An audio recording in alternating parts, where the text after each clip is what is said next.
Welcome to the DSPN. He's given him. Wow, there you go. He was forward. Oh, a punch up now in midfield. Fraser's involved. The Devlin Sports Podcast Network. Welcome to the podcast, people. On the show today, Black Caps with Craig Cumming, Greg Martin ahead of the Roosters Broncos tonight, and we play glass half full, talking the Champions Trophy final, us versus India on Sunday night, NRL US TV viewing figures, FIFA promising bucket loads of cash for the World Club Cup champs next June, Super Rugby, and the next America's Cup. That is also the topic of the sermon coming up in just a second. Some housekeeping to take care of, though, before that.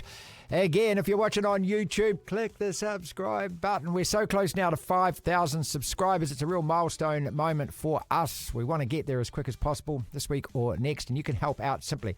If you're enjoying what you're looking at, what you're listening to on the Rover podcast, or wherever you find your favourite podcasts, then like, subscribe, share, leave us a comment. Fan Forum Comment Corner comes tomorrow on the show. But more importantly, click that subscribe and let somebody else know. We put out a program every afternoon around about 4 o'clock, all kinds of bits and pieces talking about the day's sports news. And we'll continue that with Glass Half Full. But we begin the show every day, same old way. We live in an amazing, amazing world, and it's wasted on the crappiest generation of just spoiled idiots. Will the next America's Cup really be coming to Auckland? I don't think so. This story in the news again. Auckland Council have begun talks with Team New Zealand. Hope is alive, but the reality says we are simply no longer in the race. And that's because of one thing, and one thing only. The moolah, the money, the jack dash, the cash. We, New Zealand, cannot compete with the fat cat wallets being waved from overseas. Team New Zealand boss Grant Dalton says for it to be hosted here again, they'd need both central government backing and a private funding element. And that's where the government, as always, has a huge decision to make. The America's Cup costs a massive amount to host. It's both a cash-rich as well as a cash-costly event. Research out of Barcelona released yesterday indicated an economic benefit for that city for hosting the last Cup of over €1 billion, almost $2 billion in New Zealand money.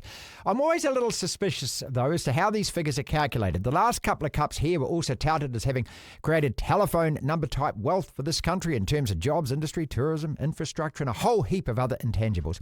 Now, some of all of that is true, but there's also an added truth which says those doing the research are always commissioned by those who pushed to host the event in the first place. Conflict of interest? Hell yes. No one with an economic agenda to prove about anything ever publishes a report or research that's counterproductive to the message that they're publicly peddling. That's just nuts. The conclusions are, and always will be, all that glitters is gold. Auckland, especially infrastructure-wise, has done very well from the America's Cup, but has it really benefited anyone or anything else outside the Queen City? For me, it's a bit like asking how the Sail GP in Littleton helped Hamilton's economy. In the end, it's going to come down to who is prepared to pay the most for it. Grant Dalton told me last night that 4 weeks from now, it'll be too late. Interest is already high offshore, meaning those with the biggest wallets have long been waving theirs at us, or rather, at Team New Zealand. We have another general election coming up the end of next year as well, as well. Does this cash-strapped government really want to risk the wrath of voters outside of Auckland by committing hundreds of millions of dollars to the America's Cup when there's so many more immediate and worthy projects crying out for cash? Name them: roads, health, education, infrastructure in the provinces. The list is endless. Look, it would be great for it to happen, and one day maybe it will again, but not next time. Not the 38th edition plan for 2027. My pick is Saudi Arabia, and if it's not Saudi Arabia, it will happen eventually there, or back to somewhere else, super yacht, super model, super rich, super glitzy in Europe.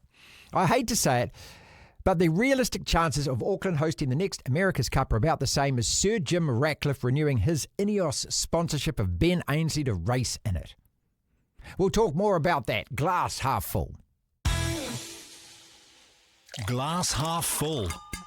Look, and I present a scenario to you, or a sporting topic of the day, and you're going to tell me with your glass half full, glass half empty about it. As I said, Auckland Council in talks to bring the next America's Cup back to Auckland. This story, of course, does the rounds every time that this story does the rounds. Glass half full, glass half empty on it actually happening. Oh, glass half empty. It's not going to happen, people. No. I wouldn't put it past this current government to do something that doesn't make a lot of sense, not to get political. Yeah. But at the same time, it's idiotic to pump a whole lot of money into something. Yeah. When you don't have money. We don't have money. We no. don't have anything. Look, in Auckland here, if you don't live in Auckland, the infrastructure that has been built around the America's Cup, we're all grateful for. The waterfront's been developed and all of that. But really, the country has got many more things that it needs to spend money on than this. And the America's Cup, they want to elevate it into, I keep saying, into something that is a global sporting thing that rates alongside World Cups and everything else. And you're not going to get it here in Auckland where you can pack 10,000 people on the waterfront. You know what? They had something like 250 super yachts at Barcelona, right? We had about 10 that came down here. They had 250,000 people, they reckon, that came to Barcelona specifically to watch that event. We're not going to get those numbers here in New Zealand to watch it. So that's why they do an economic indicator saying that €1 billion was brought into Barcelona because of it. It's about this and we can't compete. Simple as that. So it's a nice story. And of course, everyone who's interviewed goes, oh, we want it here in retail and hotels and shops and yeah, all of that. No. Move on. It ain't happening. Glass half full, glass half empty. MP Moana Pasifika playing the Chiefs round 6 was meant to be in Tonga with just 16 days before that fixture. They relocated to Pukekohe, March 21st now, same night, 7:05. I quote, CEO Debbie Sorensen, a number of logistical challenges, things were out of our hands, unquote. Glass half full, glass half empty about this. I'm very worried about this. MP have struggled, we know. Finance-wise, is it because of that? Logistical from them or logistical in regards to where the game is going to be played? This is corporate speak for we are hiding the reasons is what it is. Being incredibly vague over the reasons. There you go. It depends what logistical when you say, limitations or that's however what you want to they describe always it throw is. up, oh, there's logistical what are they exactly?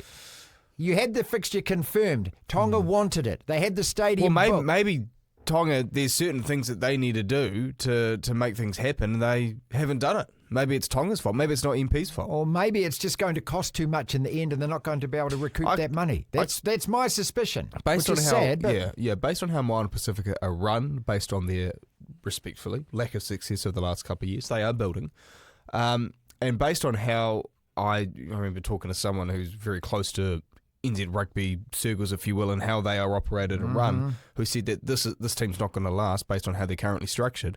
And this conversation I had with this person was about a year ago.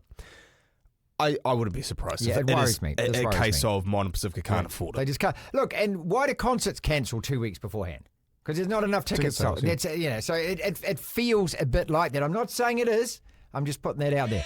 Glass half full, glass half empty. The Black Caps' chances against India Sunday. Glass half full. Glass more than half full. If you're glass half empty, you are the Grinch, which is strange because, your job was a few months ago, not now. There's no way that you can be negative at all about the Black Caps and what they've done and how they performed last night. I'm not going to lie. Look, I had some money on them in Rutch and Ravindra. Here we go. And I got some money. Thank you. Thank you. But I went to bed thinking, look, I know it's going to happen because this happens when I bet on things overnight and I have to wake up and check it. I'm going to wake up and then Ravindra's going to get like 85 and I need him to get a century. Or I need him to do the top scorer. He might get like 40 or whatever. And the Black Caps will have lost by a couple of runs. And I'm like, yeah, that's what happened. No, we won. I couldn't believe it. South Africa, take that again. When it comes to the semi-final or the final, we just can't do it. It is now a absolute mental chokehold on South African cricket until they finally bust through. They can't do it. Well, again, Can't do it. They made the final of the T20 World Cup last year, so Well, at least they made a final. They made a final. No, glass half full about the Black Caps. Yeah. They've exceeded, I think, everyone's expectations. Prepared well. They prepared well. They've been in Yes. great form. Rahul said it yesterday that the bowlers are in great form. Our all-rounders are in great form. You've got batters like Ravindra who are playing really, really... Can I say actually just quickly, and this isn't an anti-Finn Allen thing, but he was seen as one of our next star openers at white ball level, right? Haven't missed Well, I was going to say Ravindra's now doing that job pretty well. Haven't missed it. No, haven't missed you. Haven't missed you at all. Glass half full, glass half empty. My man, LeBron James, the first to score 50,000 points in the NBA. 40 years old. It's combined points, though, isn't it? It's something along the lines of playoff and regular season See, points. this is isn't it? glass half empty, guy. No. Well, just the NBA is a bit strange because the record for points is regular season points, right? Shush. It's regular season points, but then they don't place this whole combined points on a higher pedestal, if that makes sense. Really, so if anything, I'm actually defending LeBron here. They don't make enough of a deal about the combined regular season and playoff points. They only do it for the regular season. Thinks LeBron's destroying the Lakers. See, I'm not. No, move on because you're going to get me worked up. I don't think he's destroying the Lakers at all. To his credit, at the age of 40, Salute whatever he the greatest basketballer. He's not the greatest basketballer, and you don't believe that either. But he, at his age, he's playing really well. He's probably one of the 2 or 3 best players in the league on form right now. His numbers and his defensive effort over the last month or two has been impressive. Look, I just think anytime you've got to celebrate these milestones because this is the first time it's ever happened and it won't happen again. Somebody's going to have to play 25 years to beat this record. He's been playing for. He was drafted in 2003, so it ain't this going is to his be Bronny. Okay? This is his 22nd season. Yeah. Glass half full, glass half empty on why FIFA are going to spend €1 billion, about 1.75 billion New Zealand dollars, on the Club World Championships next June that nobody wants to play in, right? Because this is like another tournament and they've added it on 32 clubs, Auckland City are amongst it. If you divided it evenly between the clubs, it's about $54 million just for going, which Auckland City must be saying, they go, what? Why are FIFA spending this money? You glass half full, glass half empty on it. So hold up, they're spending $1 billion or so euros and dividing it up into the teams for competing. No, you see, this is when you read the story first, you think, wow, everyone gets a slice of that. What it is they're doing the biggest sweetener they possibly can because none of the clubs in Europe want to send their players. No. Because they've already played a World Cup. The players don't want to go. The players don't want to play this tournament. They're going to do, so many of them will do the Ryan Giggs, Man United used to, Sir Alex Ferguson. Every time he went to play for Wales, hammy. Pulled a hammy. Can't play. And so what they're doing is they think if they throw so much money at it that all these players will commit to playing it. That's why they're doing it. They're not doing it out of the kindness of their heart because they've done a big deal with DAZN, I think it is, who've decided to buy it. Yeah, to buy it. And so they're trying to sell it as desperately as they can. You know, you've got all of these leagues. You've got Champions League. The players are playing 50 or 60 games in Europe as it is, the elite players. Then you've got a World Cup. You've got no holiday after that. And now you've got this tournament stuffed in the middle with 32 teams. Another 6 or 7 weeks of it. And so this is what FIFA are trying to do. Glass half empty, glass half full. Well, I'm glass half empty because I'd like to think the players, you know, Rodri for Manchester City came out, I think, late last year and said it's just too much. Yeah, well, he's been injured all year. Well, this was just before he got his injury that he said it's too much on our bodies. Yeah. We can't play this number of games. It's too many. And, I mean, yeah, you can throw money at them, but I'd like to think the players will sit there and go, no, this isn't a case of money. I'm already rich. I'm fine. You know, I can't play this number of games. Now, I know you're shaking your head. You're putting your... I know, because players... You're dangling dosh in front of these guys? I would say this, though. The administrators would accept it, without a doubt. Those guys who wear their suits and have their fake CVs, sure. But I think the players are a little bit different because they actually have to go... It gets to a point physically where you can't. You can't do any more. So I'd like to... Now, I'm glass half full on what I want the reaction of the players to be. I'd like to think that they would say, we don't care, we're not playing. Money talks, sensibility walks. Couple to go. Glass half full, glass half empty on the NRL's US viewing figures for the Vegas round. Last year, only 50,000 Americans supposedly watched that. This year, 371,000. The story this morning said, viewing figures up 600%. Hold up.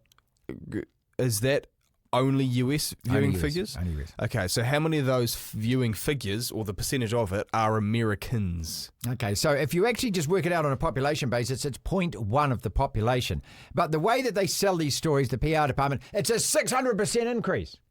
Well, that's because last time no one watched it. Well, but glass half full, it's 600% increase. It's a 600% increase. So I'm just trying to, State of Origin, I'm pretty sure, on their games yearly, is it like about over 1 million or so per game? Something like that. I think. I could be totally wrong with that. I'm just trying to remember the Wikipedia article that I was reading. So 371,000. Across the whole thing. Across the whole weekend. Mm-hmm. So all 4 games in a country of 370 million. Yeah. Yeah, okay, last one. Just quickly, you know what I saw? Actually, I saw this little thing yesterday, which I think I sent a photo of it to you. That the NRL made a big deal about how they had 45,000 or close to 45,000 people at the Vegas Vegas games over the weekend. And within a couple of days, I'm pretty sure, or soon after the tickets went on sale for the All Blacks Ireland Chicago test, sold out. They sold 50,000 and they are expecting a sellout of about 65,000. Okay, but I mean, you know, that's the All Blacks. But that's proof that league's got a long way to go. A long way to go. DSPN.